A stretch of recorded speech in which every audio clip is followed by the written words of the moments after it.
یہ بڑا مشہور و معروف سوال پوچھا جاتا ہے، لوگ بڑے پریشان ہوتے ہیں، جی نماز پڑھتے ہیں، نماز کے دوران وسوسے بڑے آتے ہیں، کیا کریں؟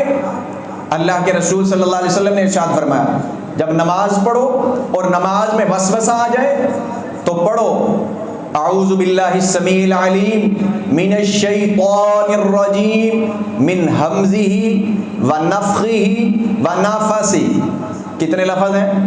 3 لفظ ہیں جو اضافی ہیں، باقی تو الحمدللہ ہمیں یاد ہے، نہیں یاد تو کیجئے۔ اعوذ باللہ السمیع العلیم من الشیطان الرجیم من ہمزہ ونفخہ ونفثہ، 3 لفظ ہیں اضافی، من ہمزہ ونفخہ ونفثہ، یہ 3 لفظ پڑھیے، اعوذ باللہ ساتھ پڑھیے۔ فرمایا اپنے بائیں کندھے کی جانب تھتکاری، ایسے ہلکا ہلکا تھوک بھی گرنا چاہیے، ہلکا ہلکا تھتکاریے بائیں کندھے کی جانب، پروردگار اس وسوسے کو دور فرما دیں گے۔ اس کا یہ علاج نہیں کہ نماز ہی نہ پڑھو، وسوسے آتے ہیں لہٰذا میں نماز ہی نہ پڑھوں، نہیں، یہ کام نہیں کرنا۔